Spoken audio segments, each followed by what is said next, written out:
Hello and welcome to Tev's Next Idea, Solo Toot, which stands for Tools of Our Trade. I am Terrence, the creator of Tev's Next Idea, and this is the series where I get to share with you some of the excellent tools that you can use when playing tabletop role-playing games, especially if you like to play solo.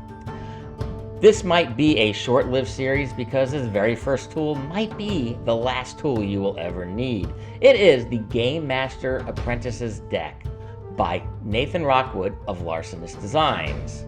Now, as the name implies, this is a deck of 60 double-sided cards, but you can also get them in PDF form that you can print out at home, or if, like me, you like to play digital, they come in individual images of each card so you can use them on your favorite virtual tabletop or image randomizer.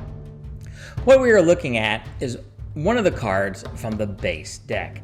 As you can see, there is a lot going on, and I will go through this and just touch the basics, but don't worry, if you buy the deck, you do get an extensive instruction manual that explains what each of these symbols and each of these areas mean and how you can use them. Before we continue though, I do want to clarify that this is Edition 1. They have come out with an Edition 2 of the base deck, which is basically the same, but has made some tweaks here and there. And as we get to those areas, I will make sure to point that out. But for now, let's start in the upper left-hand corner of the card. This portion of the card has what is, in my opinion, one of the most important tools in playing solo role-playing, and that is the Oracle. As you are probably aware, the Oracle is a tool where you can ask a yes or no question, and it'll answer it with a yes or a no. On the GameMaster's Apprentice deck, you have like 3 odds of likelihood for getting a yes answer. You can see that there's even if it's a 50-50. If it's more likely that the answer is going to be no, then your odds are bad, and if there's more likely you'll get a yes, the odds are good. And the answers that you get are yes, no, or extreme yes or extreme no, designated by the capital letters and the exclamation point. It is up to you to determine what that extreme yes or no actually means. It could be the same as a yes and or a no and. I've used it to indicate that a special event has happened, but what this deck does not indicate is a no but or a yes but. If you want to throw in a yes and or a no but, one thing you can do is roll a 6-sided die, and on a 1 or a 2, you get an and or a but. Okay, now this is the first place where they have made a change on the second edition. They have added a question mark, meaning like it's a yes but not quite, or a no but not quite, a but, so to say. So you can use the question mark as the but, the exclamation point as the and. Now just to the left is a number which represents the difficulty generator. Each card has a different number, 1 to 10, and it's on a bell curve. So the numbers 4, 5, and 6 will show up a lot more often than your 1s and your 10s. And the intended purpose for this is, like I said, a difficulty generator. How hard is it to do something? How dangerous is a situation? You flip a card, the higher the number, the more dangerous it is. But you can use it for other things. I've used it with attention level. For instance, each scene I give attention number to. The higher the number, the more chaotic the scene is. And if I flip a card and it's lower than that number, then a special event happens. Now let's move over to the upper right-hand corner of the card. This big circle is your die. It's pretty self-explanatory. You got the pictures of the die there, the 4-sided die in the upper right-hand corner. You have the 8-sided die, a 12-sided die, percentile die in the upper left-hand corner. And basically, when you need to roll a die, you flip a card, and the number next to that picture is the number that you get on the die. Now, my suggestion would be that every time you roll a die, even if you're rolling die of different types, you draw a new card. I think this presents a more random result, and you always get something different. You don't always use the same numbers on the same card. Now, to the right of the die wheel are 2 symbols.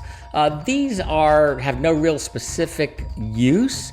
They're just idea generators. They are symbols you can draw that gives you some inspiration if you have a question that's a little more complex than the yes or no questions that you ask the oracle.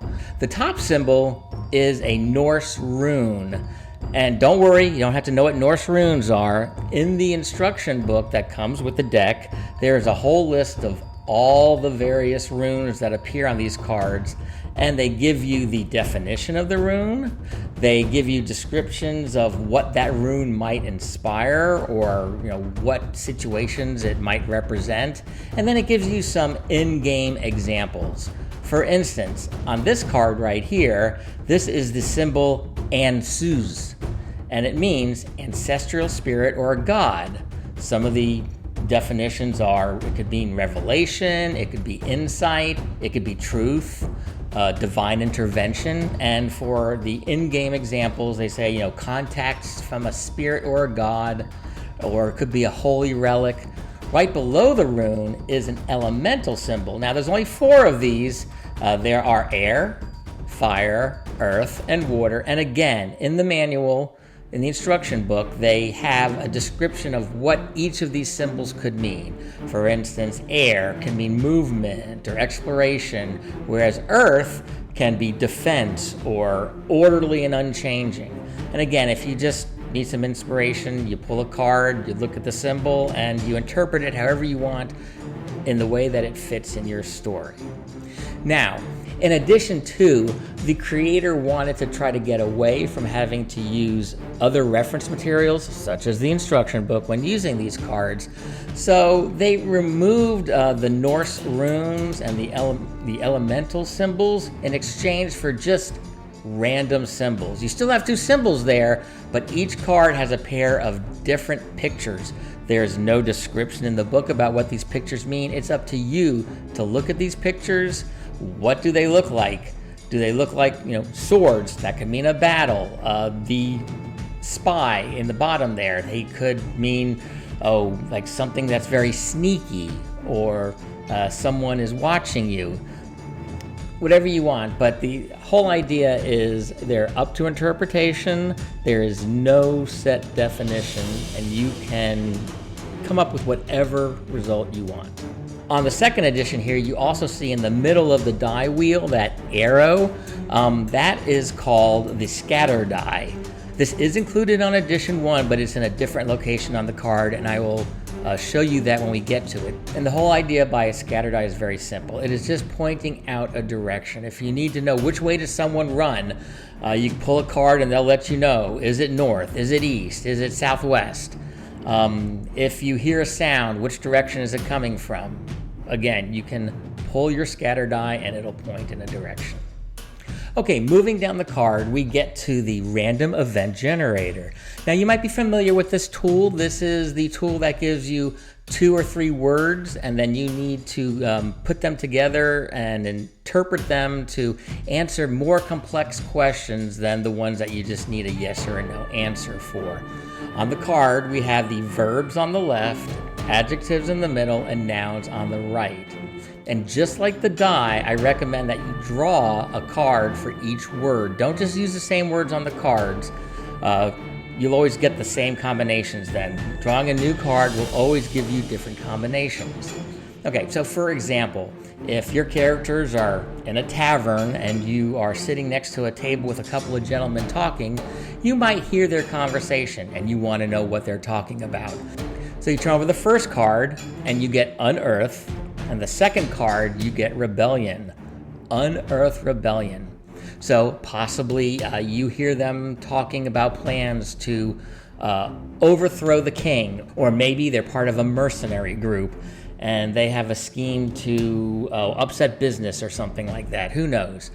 But that is the way that tool works. Next on the card is what's called sensory snippets.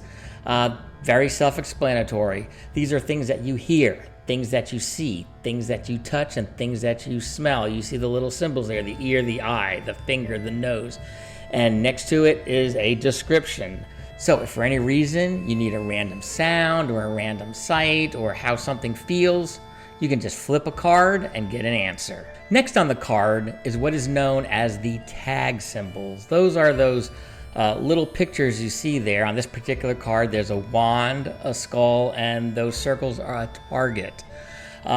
Again, like the earlier symbols in the upper right-hand corner, there's not necessarily a specific use for these. You can pretty much use them for whatever you want. You can get inspiration. Now, there's a couple of ways that you can use these.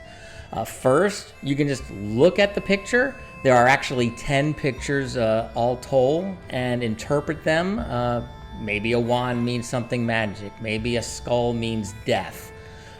Secondly, in the instructions, there are descriptions for each of these symbols. For instance, the wand, they have powerful technology or magic. The skull, they have impending loss. The target could mean a new goal or a distant objective. The third way that you can use these is you can make up your own meanings. For example, let's say you want to use them for your random searches. You can make up a list that includes such items as gold, jewels, weapon, documents, potions, and then whenever you do a search, you can draw a card, and whatever comes up, that's what you find. And then to the right of the tag symbols, you see our little scatter die. This is the exact same thing that was on edition 2. If you need to know a direction, you draw a die, and whatever direction the arrow points, that is the direction that you need to know. And now finally, let's look at the bottom half of the card. Now, a majority of this portion of the card is dedicated to character creation. On the right, you see we have names, a virtue, and a vice, and the top left is belongings. So if you need to create an NPC on the fly, for instance, you can draw a card for their name. You can draw a card for what kind of objects they are carrying. You could also use those belongings if you are searching a body, for instance. On the bottom right hand, what's their virtue? What characteristic, what good characteristic do they have? Or a vice? What bad characteristic do they have? The last two sections in the lower left of the card are what I would call plot enhancement items. The first one is a catalyst. Your story, you're kind of bogged down in your story, or you just want an idea of what to do next. You can draw a card and it'll tell you an event that can happen that will get your characters moving. The last item is location. If you ever need a location in your story, you can just draw a card. Where can you find the ancient cave that holds the magical sword that you need to recover? Well, according to this card, it is located in the cliffs at the fjords.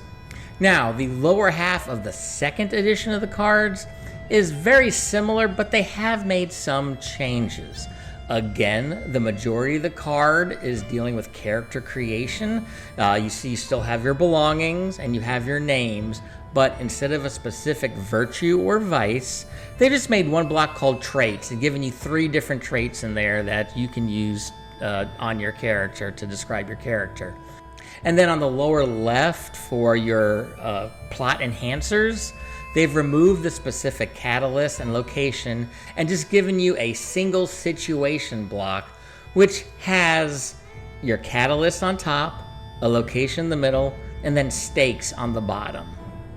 You'll also notice that they have removed the tag symbols from the middle again, so you don't have to reference another source, whether it's your own list or the instruction manual. Instead, they've just put a scene type in there, a quick encounter idea that can help, again, move your story along or give you an idea of what the quest is or where the plot needs to go. And that new symbol to the right there, that circle, that is known as the map icon. That is very helpful when you are going through a dungeon or exploring some terrain or ruins. That can help you randomly map out those locations, because each of those lines tell you like where there are passageways, which directions you can go and which directions you cannot go. So far, we've been looking at the base deck, which is rather generic fantasy, but Larcenous Designs provides the GameMaster's Apprentice's deck in many other genres, including sci-fi, horror, post-apocalyptic, steampunk, and pirate. Arr, who doesn't want to be a pirate? They even have their own solo game engine called Alone, which was written specifically for use with the GameMaster's Apprentice's deck. So if you want to check out any of these cards or any other product that Larcenous Designs has, you can find them at Drive-Thru RPG at the link below in the description to this video. And remember, anything you buy through that link helps support Tev's Next Idea and this series. And if you want to support us in other ways, you can find information about that below as well. And remember to visit my website, Tev's Next Idea, where I post all my solo role-playing stories, and that is at tevsnextidea.blogspot.com. So until next time, when I get to share with you some more of these amazing tools, this is Terrence saying thanks for watching, and as always, keep rolling solo.